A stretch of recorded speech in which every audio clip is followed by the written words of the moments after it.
therefore exercise what I call cautious optimism and avoid reckless abandon. I believe that although the path to recovery is rocky and uneven, it is navigable. And that is why I must give two qualifications to this phased reopening. Firstly, the order to reopen is given conditionally. Should the situation deteriorate and pose a challenge to our health infrastructure, we will have to revert back to lockdown. In the next 21 days, we shall study patterns of interactions and the spread of the disease. Any trends that signal a worsening of the pandemic, we will have no choice but to return to lockdown at zero option. Secondly, fellow Kenyans, this order to partially reopen will only bear fruit if we recognize that this exercise is a shared responsibility. It is my intention that not only shall we reopen as we have done now, but we shall go further in our partial reopening as we go forward. However, I must also be clear that that shall be based on the behavior of each and every one of us individually.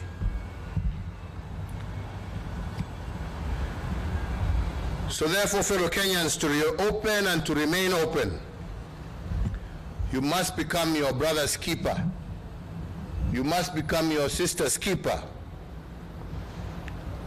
While the government will no doubt do its part to achieve this desired wish of remaining open, you, my fellow citizens, must also do what is expected of you personally in order for us to achieve it. This, therefore, is not just a call to reopen our country, but it is also a national call to civic responsibility. And on this, I must further add that civic responsibility is not a demand placed on self or on the individual by the state. It is not a demand that the state can enforce. It is therefore a duty that you individually owe your fellow countrymen for coexisting with them. It is a voluntary act of goodwill expressed to your neighbors in good times and in bad times. It is a civic duty to defend and protect yourself, your family, and the environment that nurtures you. My national call to you all, therefore, is to minimize unnecessary contact and movement. I encourage all Kenyans to consider delaying non-essential up-country travel. But again, that is voluntary. And I encourage you to exercise extreme caution and fidelity to the correct usage of face masks, hand washing, sanitizing, physical and social distancing, and also your individual concern for the health, especially of the elderly and those who have immune depressed systems, people who are much more susceptible to get a serious case of COVID-19. And you must always remember that there can be no unbearable responsibilities in the face of a crisis as we are in. Going further, and again with the advice of the National Security Council and the National Emergency Response Committee on the coronavirus pandemic, I also further order and direct the following phase measures. That places of worship will commence phased reopening for congregational worship and public, that is, individuals can attend worship in strict conformity with all applicable guidelines and protocols, including the self-regulating guidelines that have been developed by our friends of the Interfaith Council, protocols and guidelines that I have received from them today. And to mention but a few, that the guidelines issued by the Interfaith Council, only a maximum of 100 participants will be allowed at each worship ceremony, which should not take more than an hour.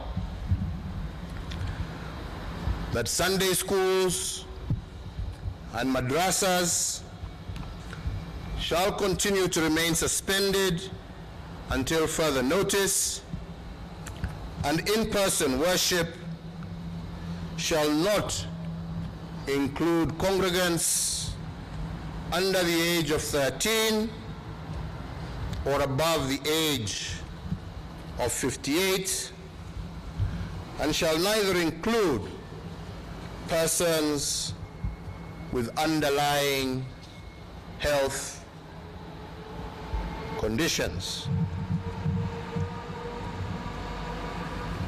These guidelines will be shared by the Interfaith Council with their colleagues across the country,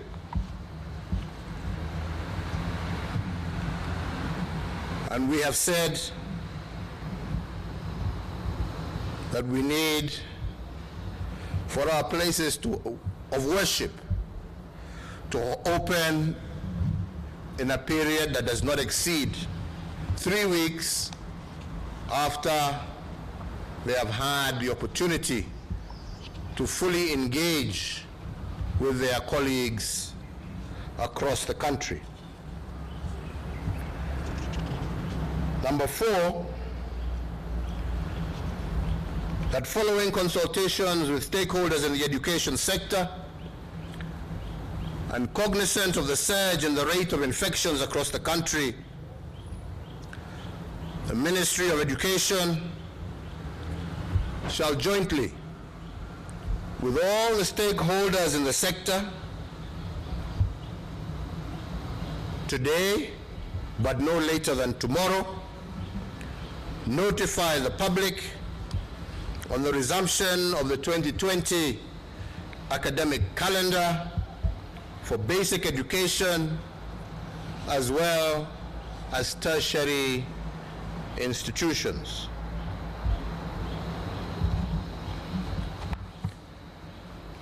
Number 5, that conscious that movement of people is in itself a catalyst for the spread of the disease, there shall be no movement of public transport vehicles into and out of areas previously under cessation of movement restrictions without the public transport providers being compliant with all protocols developed by the Ministry of Health. To operate public service vehicles, the operators will require mandatory certification from the Ministry of Health in consultation with the Ministry of Transport. Number 6, that local air travel within the territory of the Republic of Kenya shall resume effective Wednesday, the 15th of July, 2020, and again in strict conformity with all applicable guidelines and protocols from both the Ministry of Health and our civil aviation authorities. Number 7, that international air travel into and out of the territory of the Republic of Kenya shall resume effective the 1st of August 2020, once again in strict conformity with all protocols from the Ministry of Health, local, as well as international civil aviation authorities, and any additional requirements applicable at the ports of departure, arrival, or transit. Number 8, that the prohibition against social and political gatherings of whatever nature is extended for a further period of 30 days. Number 9, that the restriction of the operation of bars to takeaway only and the restriction of the number of persons who can attend weddings and funerals is extended for the further period of 30 days. And 10, that the Ministry of Health, in conjunction with the Ministry of Industrialization, Trade and Enterprise Development, shall establish protocols for the resumption of the importation and sale of imported second-hand clothing. Fellow Kenyans, as we implement the phased reopening, I remain alive to the economic and social challenges facing our country. We know that jobs have been lost and some businesses have closed and many livelihoods endangered. And this, unfortunately, is the sorry state of affairs across the entire world. But history has taught us that the COVID crisis is not the first health disaster with such enormous economic challenges. There were many more before this one.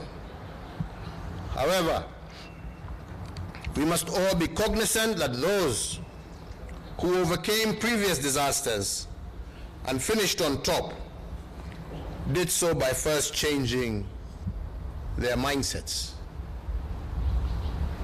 Put differently, it is not enough for the government to pump resources into the economy using stimulus instruments, as we have been doing. Such efforts will undoubtedly go to waste if people do not co-create solutions with the government.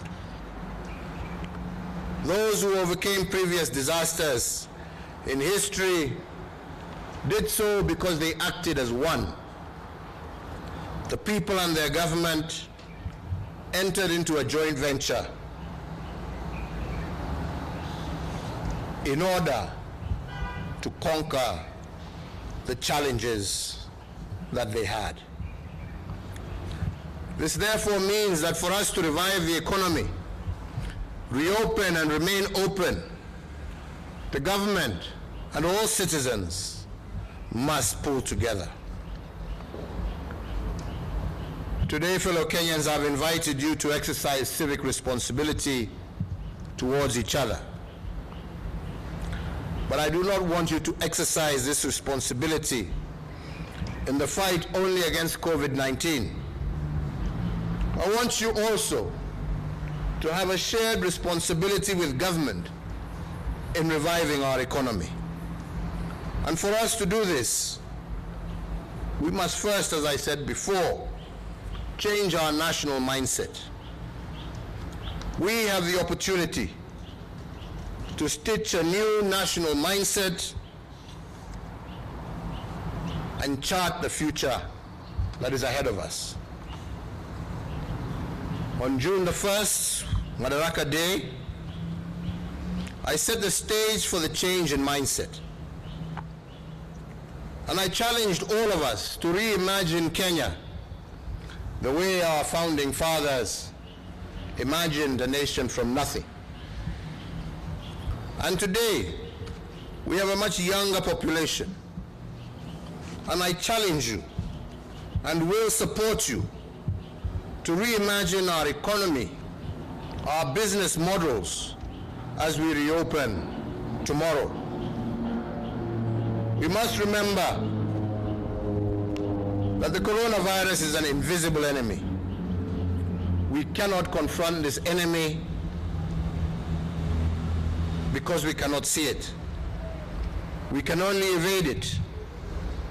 And invading an invisible army and enemy calls for great imagination.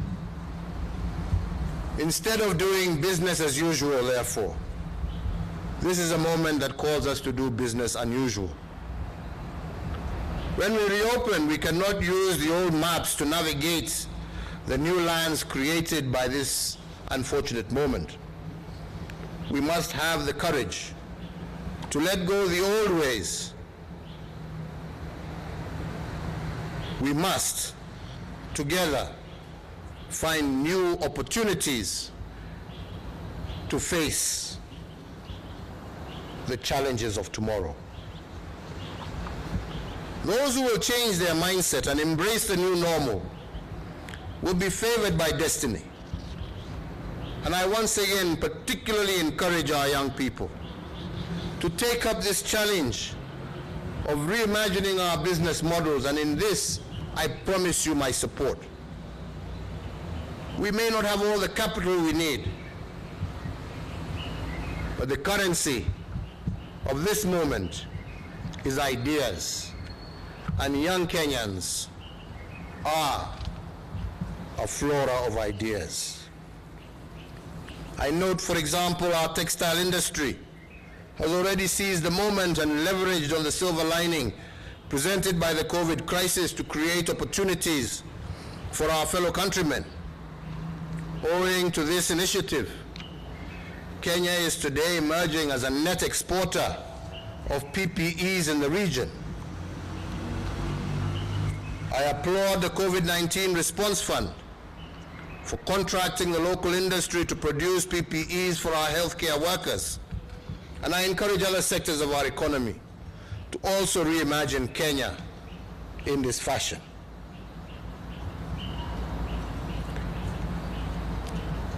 Turning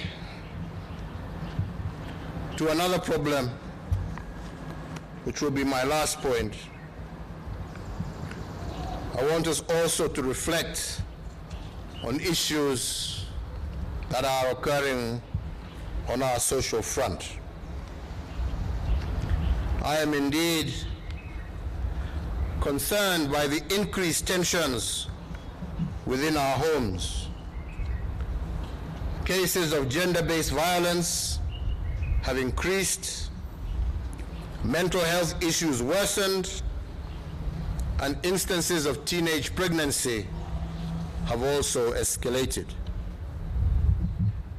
I appeal to all our social institutions, including our religious institutions, to exercise civic responsibility to bring these unfortunate trends to an end. We must always remember that the family is a projection of the state. If the family is under attack, the state is under attack. If the family is weak, a nation is weak. So therefore, also to fortify our protection of the family as the foundation of the state, I also further direct and order the National Crime Research Center to probe 3 issues. First is the escalating cases of gender-based violence. The second is the worrying trend of cases where the girl child has been disempowered. And the third is the violation of children's rights. In that regard, the center is further directed to prepare an advisory to the security agents on remedial action within 30 days from the date of today and initiate immediate prosecution of all violators. Finally, fellow citizens, and as a fact of history, a crisis always has 2 elements. The first is danger. The second is opportunity. Success is always given to the persons who exploit the opportunities but also manages to evade the danger. And to exploit the opportunities given to us as we reopen, our mindset must be that of makers of things. We must remain positive, because a positive nation is a forward-moving nation. I want to thank all the stakeholders who have worked diligently for the last month to come to some consensus on the way forward. Na vile nimesema na ningependa nirudie tu tena, ni ya kwamba kulingana na mawazo na fikra zetu sisi wote, iwe ni serikali, iwe ni wakuu wa afya wa nchi yetu, iwe ni viongozi wa makanisa, iwe ni viongozi wa vyuo vyetu vya elimu, walimu na wazazi na wote, ni ya kwamba sasa na kutoka leo serikali itachukua jukumu lake. Hiyo hatutasita kufanya. Lakini kama tutafaulu, kama nchi tutafaulu kwa sababu kila mmoja wetu, mdogo ama mkubwa, mtoto hata mzee, mama ama baba, tutafaulu tukiwa kila mmoja wetu atachukua jukumu lake kibinafsi.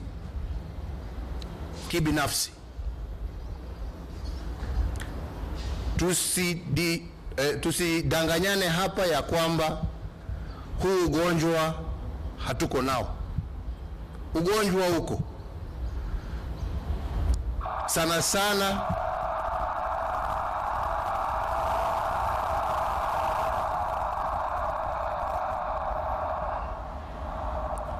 sana tuasikia watu wakisema hii ugonjwa si ugonjwa wa kweli, kwa sababu mtu hajui, mtu sio kitu unaweza kushika ama kuona, na wengi ambao wanaopata wanapona, ni kweli, lakini nataka niwaambie ya kwamba pia idadi ambao wanapata huu ugonjwa na wamelazwa katika mahospitali mbali katika taifa letu, idadi yao pia yaendelea kupanda. Kwa hivyo jukumu lazima iwe ni ya kila mtu. Tukiongea na viongozi wa makanisa, viongozi wa misikiti, tumekubaliana ya kwamba hawa pia wako na jukumu. Tuwataka wananchi wetu, tukiwa nchi ambayo tunamcha Mungu, tunataka warudi makanisani, tunataka warudi misikitini, tunataka warudi kuomba na kuombea taifa lao, familia zao na hawa wenyewe pia. Lakini tumekubaliana ya kwamba jukumu itakuwa lao. Hatuwezi kuwa na askari kwa kila kanisa, hatuwezi kuwa na maofisa wa afya katika kila msikiti. Viongozi wetu wa kidini lazima wachukue jukumu la kuhakikisha ya kwamba hata tukiomba Mungu wetu, tutafanya hiyo kwa njia ambayo haitahatarisha maisha ya wenzako. Kwa wale ambao watachukua nafasi hii kurudi manyumbani, tuwasema pia hiyo ni sawa, lakini ujue warudi kwa nyanya, kwa babu, warudi kwa wazee wenu, warudi kwa familia yako. Jukumu silo la serikali kama wewe utawapelekea huo ugonjwa. Na tunajua ya kwamba idadi ya wale wengi ambao wanaaga ni wale wazee. Sasa tumekupatia nafasi, waweza utoke Nairobi, uende Nyeri, uende Kakamega, uende Machakos, uende pahali popote, lakini ujue jukumu ni lako, na ile shida ambayo itatokea ujue wewe ndio umeipeleka. So mimi naomba Wakenya, na waomba Wakenya, vile tulikuja pamoja wakati wa jangwa la ukimwi na wakati maelfu na maelfu ya Wakenya waliaga kwa sababu ya ugonjwa wa ukimwi, mwishowe tuliweza kujisaidia kwa sababu kila mmoja alichukua jukumu lake. Hiyo ndio iliokoa maisha, sio serikali. Serikali yaweza tu ikueleze hatari ambayo iko mbele yako, lakini hawawezi kuwa kwa nyumba yako, hawawezi kuwa katika kila kanisa, hawawezi wawe katika kila msikiti, hawawezi wakuwe katika kila soko. Ni wewe na mimi. Ombi langu kwa Wakenya wapenzi wenzangu, tunataka kuendelea kufungua, tunataka maisha yetu irudi, tuchukue hii nafasi ambaye serikali pamoja na viongozi wale ambao tuko nao hapa wametupatia, na tutende na tufanye yale ambaye yatatuwezesha sisi kama Wakenya kusonga mbele na kujiokoa kwa hii jangwa. Kwa hayo machache nirudie tena, asanteni sana kwa timu ya viongozi wa dini kiongozwa na Archbishop Muheria, kwa timu ambayo imefanya kazi upande wa elimu ikiongozwa na Profesa Makoha, na timu hizo zote mbili zitakuja mbele yenu kuambia matokeo ya mjadala ambao wamekuwa nao, na watupatie mwelekeo wa vile tutafungua makanisa na misikiti na mpangilio ambao tutafuata kuhakikisha watoto wetu wameweza kurudi kwa masomo yao, lakini kwa njia ambaye haitahatarisha maisha yao. Kwa hayo machache na mengi, nasema Mungu awabariki, Mungu awalinde, and as we keep saying to each and every one of